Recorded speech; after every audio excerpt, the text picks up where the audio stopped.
പത്രോസിന് സംസ്കൃതം അറിയാമല്ലേ? കുറേശ്ശെ.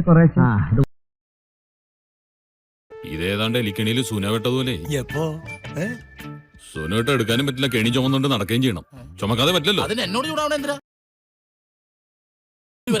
ഇപ്പൊ ഇവിടുത്തെ പ്രശ്നം അതൊന്നും അല്ലല്ലോ. വിളിക്കേ എന്റെ ശാന്തി. അയ്യോ, പെണ്ണുമ്പളെ പിടിക്കണം. എന്തുപറ്റി? എന്റെ വീട്ടിന്റെ അടുത്തുള്ളതാ. ഇവനൊക്കെ ജനിച്ചതിന് ഇതിനു വേണ്ടിയാണെന്ന് തോന്നുന്നു. സാർ എന്നെ തെറ്റിദ്ധരിക്കണ്ട. ഒരു പ്രതിപകാരം പ്രതീക്ഷിച്ചല്ല ഞാനിത് ചെയ്യുന്നത്.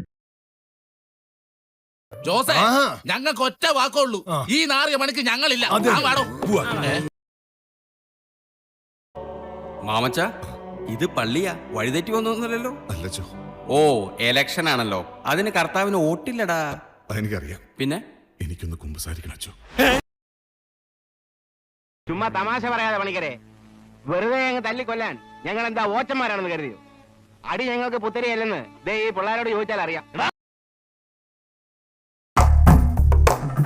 പ്രശ്നങ്ങൾ ഉണ്ടാക്കാൻ എൻ്റെ മകനോളം ഇപ്പൊ ഈ നാട്ടിൽ ആരുമില്ല എന്നാണ് എൻ്റെ വിശ്വാസം. കാരണം ഇവന്റെ തല കണ്ട അന്ന് മുതൽ എനിക്ക് പ്രശ്നങ്ങളോട് പ്രശ്നം. ദൈവത്തിനാണ് സത്യം.